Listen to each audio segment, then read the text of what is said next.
बहुत बहुत स्वागत है आप सभी का एक बार फिर से शिक्षक शिक्षा यूट्यूब चैनल पे। और आज के इस क्लास में हम लोग बीपीएससी पीआरटी प्रिपरेशन को कंटिन्यू करेंगे। और आज हम एक नया सेक्शन लेंगे, एक बार फिर से मैथमेटिक्स का सेक्शन लेते हैं इस बार। और मैथमेटिक्स का सेक्शन काफ़ी इंपॉर्टेंट होता है, ये सभी लोगों को पता है। और मैथमेटिक्स से उम्मीद है कि कुछ ना कुछ सवाल आपको देखने को मिलेंगे।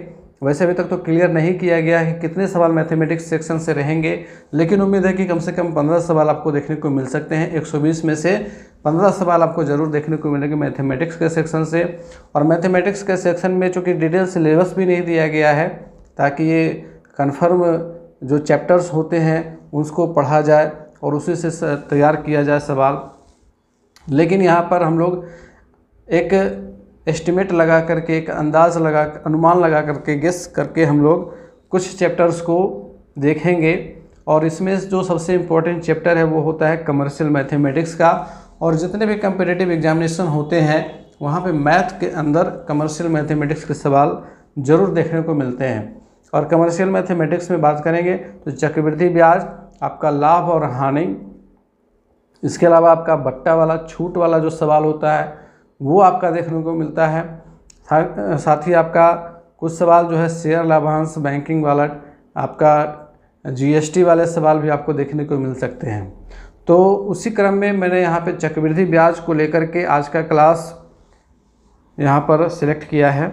तो आज के क्लास में हम लोग चक्रवृद्धि ब्याज से कुछ इंपॉर्टेंट क्वेश्चन को समझेंगे और कैसे इनके सवाल को हम लोग हल करेंगे उसको बिल्कुल बेसिक तरीके से समझेंगे। ठीक है, क्योंकि बेसिक तरीका जो होता है वो काफ़ी ऑथेंटिक होता है और बेसिक तरीके की यह खासियत होती है कि हम उसको भूलते नहीं हैं। तो चक्रवृद्धि ब्याज के क्लास को शुरू करेंगे उससे पहले आप लोग से एक थोड़ा सा रिक्वेस्ट रहेगा कि अगर आप लोग चैनल पर नए हैं तो सब्सक्राइब ज़रूर कर लीजिएगा, ताकि आने वाले सारे क्लासेस के नोटिफिकेशन आपको मिलते रहेंगे और आप उनका बेनिफिट लेते रहिएगा। तो चक्रवृद्धि ब्याज में हम लोग सबसे पहले कुछ इंपॉर्टेंट टर्म्स को समझ लेते हैं। ठीक है, और इन टर्म्स को आप लोग लिखते चलिएगा, नोटबुक आप ले लें साथ में। तो सबसे पहला हमारा जो टर्म है वो है पी का। पी का मतलब होता है प्रिंसिपल। ठीक है, और प्रिंसिपल को हिंदी में कहते हैं मूलधन। ठीक है, मूलधन कहते हैं। और मूलधन क्या होता है? तो मूलधन वह राशि होती है जो कर्ज के रूप में ली या फिर दी जाती है। ठीक है, दोनों सिचुएशन हो सकते हैं, आप कर्ज ले भी सकते हैं या फिर दे भी सकते हैं।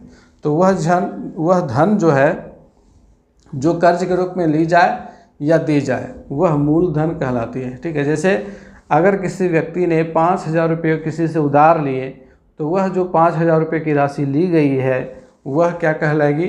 मूलधन कहलाएगी। ठीक है, इसके बाद का दूसरा जो टॉपिक होता है आर फॉर रेट। रेट का मतलब दर। जो राशि दी जाती है कर्ज के रूप में तो कर्ज के बदले ब्याज का संकलन होता है। ठीक है, और उस ब्याज को संकलित करने के लिए एक निश्चित दर निर्धारित की जाती है कि भैया मैं आपको 5,000 रुपये का कर्ज दे रहा हूँ तो इसके ऊपर 12% ब्याज लगेगा, 12% के दर से ब्याज लगेगा। तो एक दर निर्धारित कर दी गई। ठीक है, हम लोग अपना पैसा बैंक में जमा रखते हैं तो बैंक उसके ऊपर एक निर्धारित दर पर शायद 2% या 2.25% के दर से इंटरेस्ट देती है। ठीक है, जितना भी पैसा, अगर मान लीजिए 10,000 रुपये जमा है तो, और वो तिमाही होता है, कभी छमाही होता है। ठीक है, तो ये सारी चीज़ को हम लोग इसमें समझेंगे। दर का संकलन जो है वार्षिक ब्याज के दर से मुख्य रूप से होता है।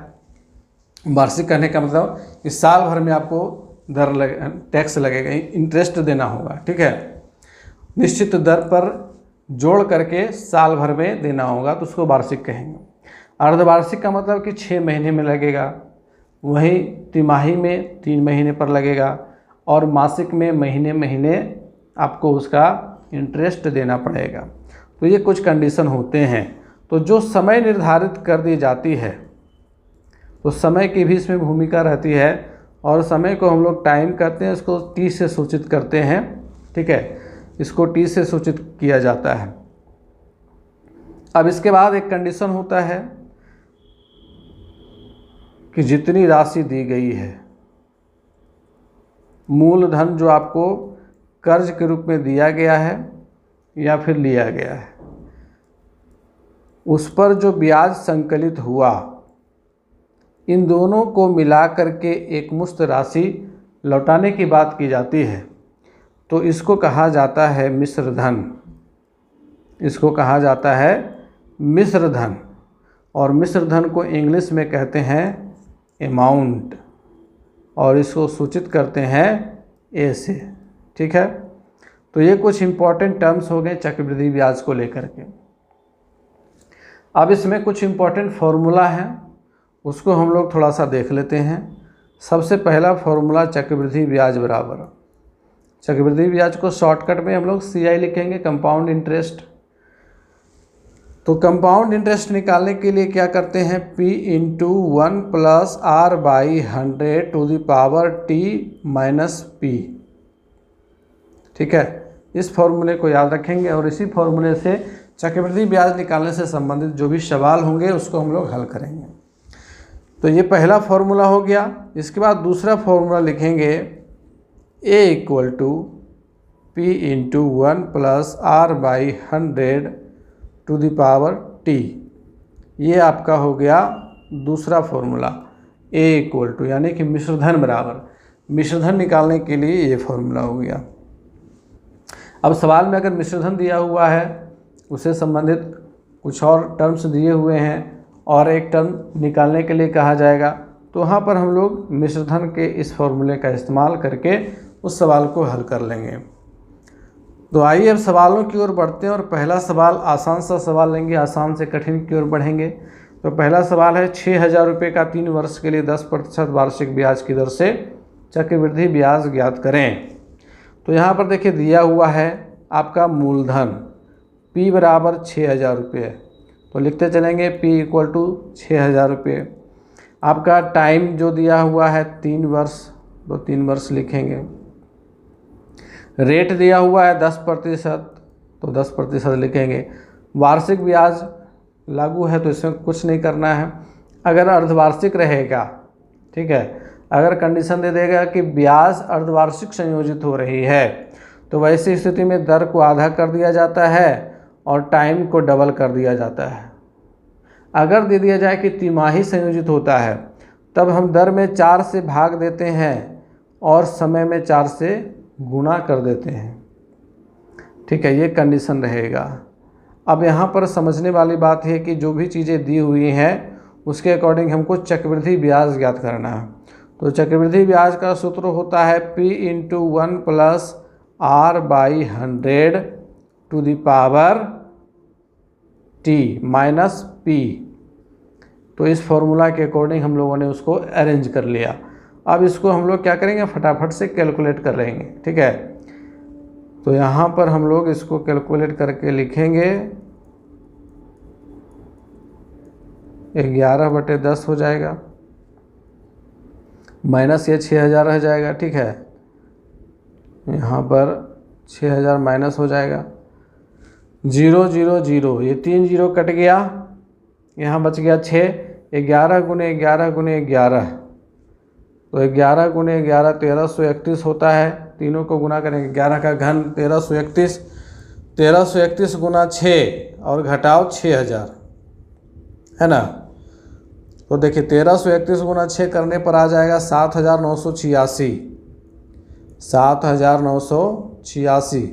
इसमें घटा देंगे 6,000, तो बच जाएगा 1,986 रुपया, और यही ब्याज होगा, यही हमारा आंसर होगा। अब देखिए आप लोगों की सुविधा के लिए हमने जो PDF बनाया है, तो उसमें हमने इसको बिल्कुल सॉल्यूशन इसका डाल दिया है। तो ये PDF सब लोगों को प्रोवाइड कराई जाएगी। आप लोग हमारे टेलीग्राम चैनल से जुड़िएगा और चैनल को सब्सक्राइब करते रहिए। जैसे ही हमारा 50K यानी कि 50,000 सब्सक्राइबर हो जाता है, तो अभी तक जितने भी PDF तैयार किए गए हैं वे सारे PDF आप लोगों को प्रोवाइड कराए जाएंगे टेलीग्राम पे, व्हाट्सएप ग्रुप पे सभी का लिंक आपको डिस्क्रिप्शन बॉक्स में दिया हुआ है। और इस बार PDF प्रोवाइड करवाने के एवज में कोई शुल्क नहीं लिया जाएगा, सारा निःशुल्क रहेगा। सारे क्लासेस निःशुल्क हैं, फ्री ऑफ कॉस्ट हैं। और इसके साथ साथ आप लोगों को PDF भी फ्री ऑफ कॉस्ट प्रोवाइड करवाए जाएंगे। तो ज़्यादा से ज़्यादा संख्या में जुड़िए और अपने अधिक से अधिक साथियों तक शेयर कीजिए ताकि आप सबको इसका लाभ मिल सके, ठीक है। तो यहाँ पे इस बार मैंने मैथ वाले सेक्शन में क्या किया है, इसको खुद से कैलकुलेट किया है, सवालों को हल किया है और उसको फिर यहाँ पर PDF में डाल दिया है, इस तरह से चिपका दिया है मैंने, ताकि हमारे किसी भी कैंडिडेट को किसी भी प्रकार की कोई कठिनाई ना हो। मैथमेटिक्स के सवाल को कैलकुलेट करने में वो आसानी से इसको देख करके एक एक स्टेप, एक एक कंसेप्ट आसानी से समझ पाएँ, ठीक है। तो चलिए अगला सवाल देखिएगा। राहुल ने 2000 रुपये 20% वार्षिक ब्याज की दर से उधार लिए। यदि ब्याज की गणना प्रति छमाही की जाती है तो 1.5 वर्ष के बाद उसे कितनी रकम चुकानी पड़ेगी। अब यहाँ देखिए छमाही वाला कंडीशन आ गया और अभी हम लोगों ने डिस्कस किया कि जब छमाही वाला आपका कंडीशन रहेगा तो आपको क्या करना है कि दर में 2 से भाग कर देंगे और आपका जो समय होगा उसमें 2 से गुना कर देंगे। क्यों ऐसा किया जाता है? क्योंकि छमाही का मतलब हो गया 6 महीने पर आपका ब्याज कैलकुलेट होगा। तो जो आपका दर दिया हुआ है वार्षिक है, उसको हम 2 से भाग करेंगे तो वो छमाही हो जाएगा। और जो आपका टाइम दिया हुआ है वो वर्ष में दिया हुआ है, जब हम उसको 2 से गुना करेंगे तो वह छमाही में कन्वर्ट हो जाएगा, ठीक है। तो यहाँ पे मूलधन आपका 2000 रुपये है, ठीक है। P बराबर 2000 rupees, R equal to 20%, T equal to 1.5 वर्ष। अब यहाँ देखिए 20 में क्या करेंगे, 20 में 2 से भाग देंगे तो 10% हो जाएगा ये, चूँकि छमाही है। और 1.5 वर्ष में 2 से गुना कर देंगे तो 3 हो जाएगा, 3 छमाही है ना। 1.5 वर्ष में कितने छमाही, तो 3 छमाही। तो यहाँ पर पूछ रहा है कि कितनी रकम चुकानी पड़ेगी, टोटल रकम, यानी कि ये पूछ रहा है, मिश्रधन पूछ रहा है। इस चीज़ का ध्यान रखिएगा कि कहाँ पे मिश्रधन पूछ रहा है और कहाँ पे चक्रवृद्धि ब्याज पूछ रहा है, ठीक है। ये बेसिक सा कैलकुलेशन है। बेसिक कैलकुलेशन में थोड़ा सा टाइम लग रहा है अभी समझाने के पीरियड में, लेकिन जब आप इस पर लगातार प्रैक्टिस कीजिएगा तो बेसिक कैलकुलेशन आपका फास्ट हो जाएगा 30 से 45 सेकंड में। और 100% गारंटी के साथ आप शुद्ध, सटीक और एकदम एक्यूरेट सवाल बनाइएगा, ठीक है। उसमें कहीं किंतु परंतु नहीं होगा, आंसर में कभी कन्फ्यूजन नहीं रहेगा, ठीक है। तो A इक्वल टू क्या हो जाएगा, P into 1 + R/100 to the power T। 0 0 cut गया, 2000 गुने 11/10 गुने 11/10 गुने 11/10। 0 0 0 कट गया, 0 0 0, 11 गुने 11 गुने 11 1331 हो जाएगा। 1331 को आप डबल कर दीजिए तो कितना हो जाएगा, 2662 रुपये हो जाएगा। पहला ऑप्शन हमारा यहाँ पे सही हो जाएगा। आप यहाँ पर देखिए, इसका कैलकुलेशन भी मैंने यहाँ पर प्रोवाइड करवा दिया है। जो भी चीज़ें दी हुई हैं, P इक्वल टू 2000, R का जो वैल्यू दिया हुआ है उसको 2 से भाग करके छमाही में कन्वर्ट किया गया। उसी प्रकार से T जो दिया हुआ था टाइम आपका, उसमें 2 से गुना करके छमाही में कन्वर्ट किया गया। क्या पूछा जा रहा है, क्या निकालना है, वो दिया हुआ है और उसको कैसे निकाला जाएगा, उसका जो स्टेप बाय स्टेप कैलकुलेशन है वो सारा कुछ दे करके हमने आंसर तैयार कर दिया है। अगला सवाल लेंगे। एक गांव की जनसंख्या प्रतिवर्ष 10% बढ़ जाती है। यदि इस समय इसकी जनसंख्या 8000 है तो 3 वर्ष के बाद इसकी जनसंख्या क्या हो जाएगी। तो इसमें देखिए P आपका 8000 हो जाएगा, ठीक है, 8000 हो जाएगा। 1 जोड़ 10/100, उसके बाद पावर यहाँ पर 10, सॉरी पावर यहाँ 3, चूँकि 3 वर्ष कहा जा रहा है। तो 8000 गुने 11/10, 11/10, 11/10, 0 0 0 काट दीजिए, 0 0 0 कट गया। 1331 गुने 8 कितना हो जाएगा, 1331 गुने 8 10,648 होना चाहिए। तीसरा ऑप्शन हमारा यहाँ पे सही होगा, ठीक है। तो इस तरह से कैलकुलेशन सारे सवाल का दिया हुआ है, आप आसानी से समझते चलिएगा। अगला सवाल है, एक मोटरसाइकिल 55,000 रुपये में खरीदा गया, 8% वार्षिक दर से इसके मूल्य का अवमूल्यन हो गया। अब एक नया सवाल यहाँ नया कॉन्सेप्ट है, अवमूल्यन हो गया, ठीक है। तो अवमूल्यन का मतलब होता है कि मूल्य में कटौती हो गई, मूल्य में गिरावट दर्ज हुई। अब कोई भी वस्तु जो उपयोग में लाई जाती है, कुछ समय के बाद आप उसका उपयोग कर लीजिएगा तो कुछ समय के बाद उसका रेट जो है वो घट जाएगा। आप उसको फिर से बाज़ार में बेचेगा तो पुराना सामान, सेकेंड हैंड सामान वो कहलाता है। तो सेकेंड हैंड सामान कम दाम में बिकता है, जितने में आपने ख़रीदा था उतने में तो नहीं बिकेगा। तो मोटरसाइकिल 55,000 रुपये में ख़रीदा गया और प्रत्येक वर्ष 8% की दर से इसका अवमूल्यन हो रहा है, रेट में गिरावट आ रही है। तो 2 वर्ष के बाद इस मोटरसाइकिल का मूल्य क्या होगा। अब देखिए, अवमूल्यन वाले क्राइटेरिया में A = P × 1 - R/100 कर देना है, पावर T यहाँ माइनस कर देना है। बाकी सब सवाल में प्लस था, यहाँ पे आपको माइनस करना है और तभी आप सही आंसर निकाल पाइएगा। तो यहाँ पे 55,000 है, 1 - 8/100 हो जाएगा, पावर 2। अब यहाँ 4 दूना 8, 25 चौका 100 कट गया। अब यहाँ देखिए 55,000 गुने 23/25 गुने 23/25।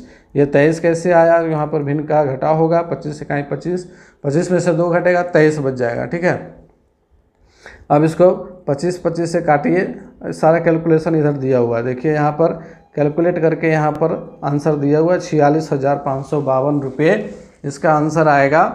ठीक है, तो अवमूल्यन की स्थिति में यहाँ माइनस हम लोग कर देंगे और माइनस करके इसको कैलकुलेट करेंगे तो हमारा आंसर सही आ जाएगा। चलिए अगला सवाल लेते हैं। वह धन ज्ञात कीजिए जो 8% वार्षिक ब्याज की दर से 2 वर्ष में 7,290 रुपये हो जाता है। तो वह धन ज्ञात कीजिए, धन ज्ञात करना है यानी कि P ज्ञात करना है। हमारे पास A दिया हुआ है, A दिया हुआ है, R दिया हुआ है, T दिया हुआ है ना, और बाकी आपको P निकालना है। तो फॉर्मूला A वाला ही लगेगा। ठीक है, फॉर्मूला आपका A वाला ही लगेगा। 7,290 बराबर P × 1 + 8/100 पावर 2। 25 चौके 100, 4 दूनी 8। अब यहाँ हो जाएगा 7290 बराबर P × 27/25 का स्क्वायर, है ना, क्योंकि 25 और 2 27 हो जाएगा। अब इसको हम लोग जब कैलकुलेट करेंगे तो 7290 गुना 25 गुना 25 बटा 27 गुना 27 बराबर P हो जाएगा। ठीक है, क्योंकि ये स्क्वायर है, 27 गुने 27, 25 गुने 25 इसको लिख सकते हैं। इन दोनों को हमने क्रॉस मल्टीप्लिकेशन विधि के द्वारा LHS में ले आए, लेफ्ट हैंड साइड में लेकर हम लोग चले आए।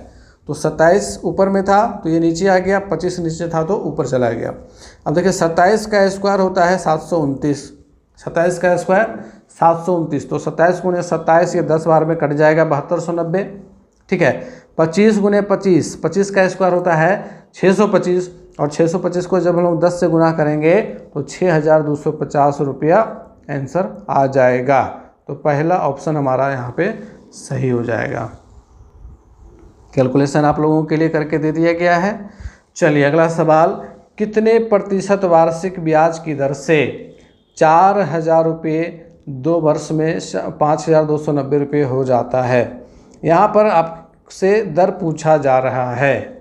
ठीक है, P दिया हुआ है, P बराबर 4,000 रुपये, है ना। A दिया हुआ है 5,290 रुपये। आपके पास टाइम दिया हुआ है 2 वर्ष और R पूछा जा रहा है।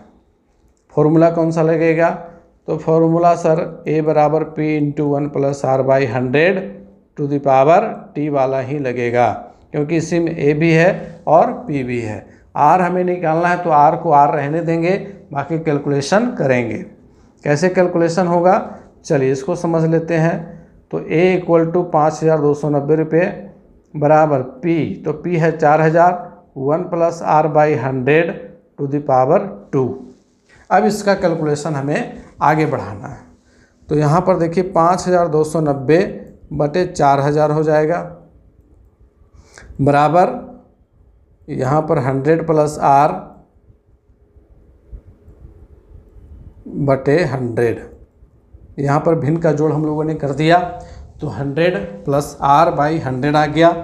अब इधर देखिए 0 0 काट दीजिए, ये स्क्वायर इधर है, इधर आ जाएगा तो अंडर रूट हो जाएगा 529/400 बराबर 100 प्लस आर बाई 100।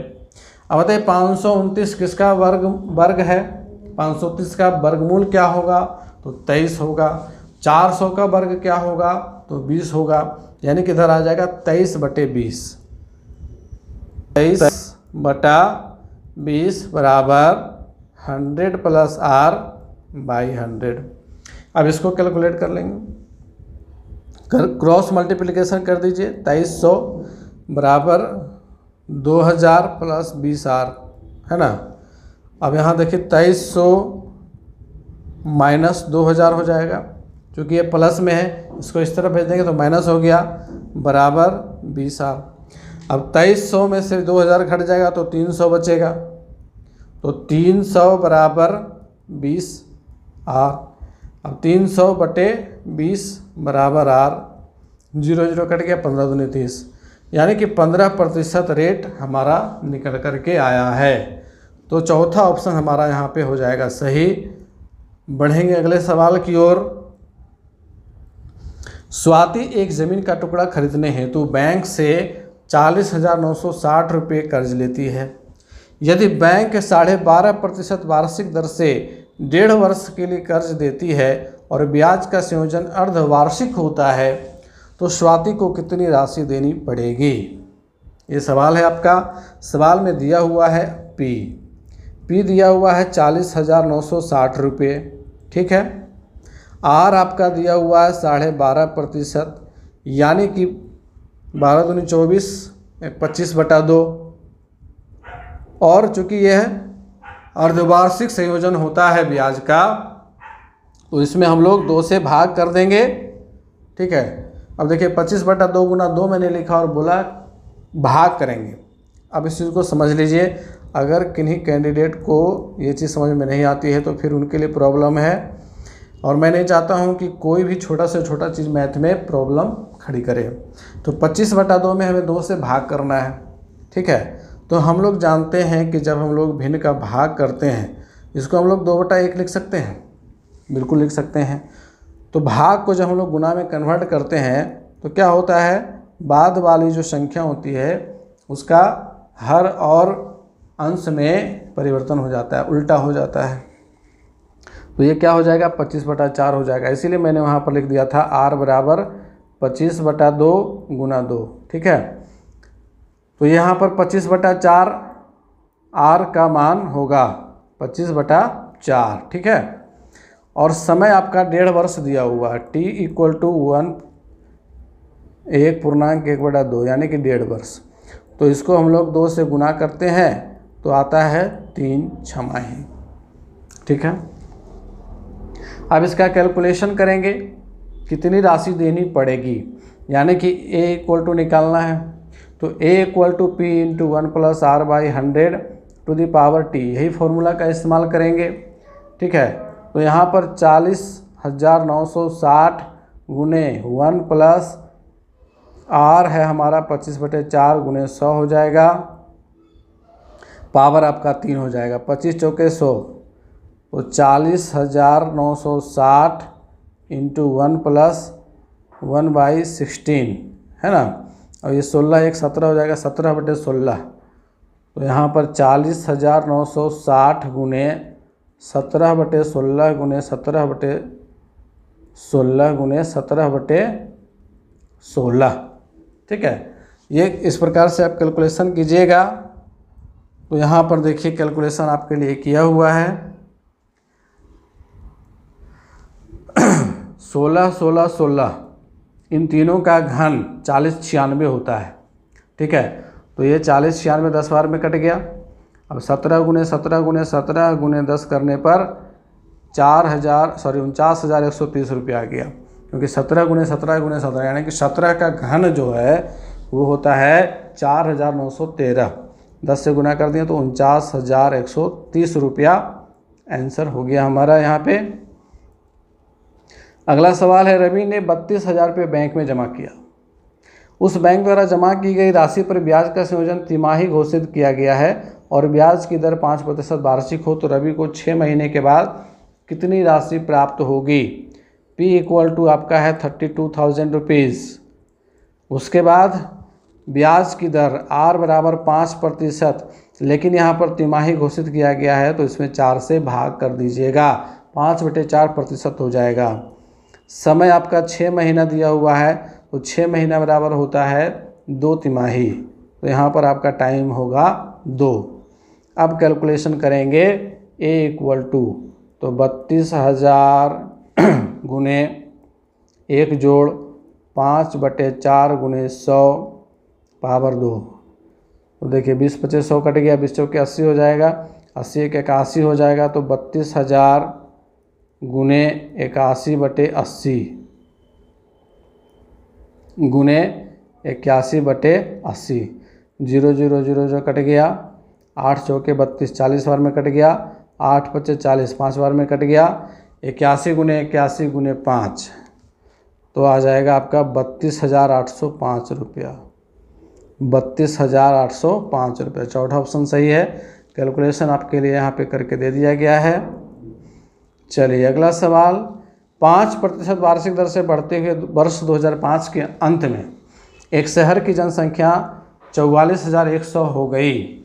बताइए वर्ष 2003 में इस शहर की जनसंख्या कितनी थी।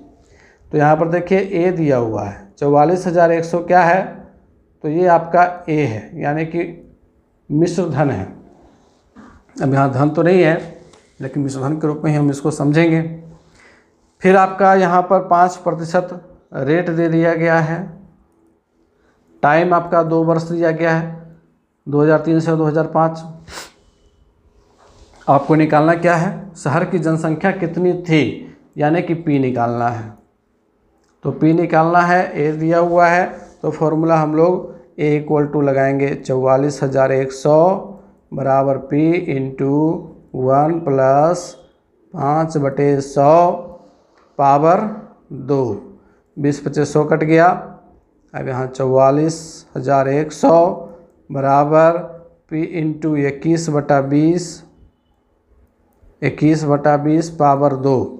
अब ये देखिए 21/20 का स्क्वायर है, इसको इधर लेके आएंगे तो सबसे पहले क्या हो जाएगा, 44,100 गुना 20 गुना 20 बटे 21 गुना 21 बराबर पी। अब बताइए 21 का स्क्वायर 441 होता है ना, तो 21 गुना 21 कट जाएगा किससे, 44,100 से, और बच जाएगा यहाँ पर 100। ठीक है, 100 बच गया, और गुने 20 गुने 20, तो 2 दूनी 4, 4 पर 1 2 3 4 जीरो बैठेगा, तो 4 पर 4 जीरो बैठने का मतलब क्या हो जाएगा, 40,000 रुपये।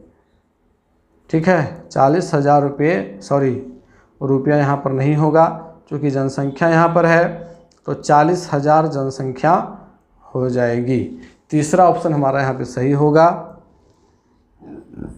कैलकुलेशन देखिए आप लोगों के लिए करके दे दिया गया है।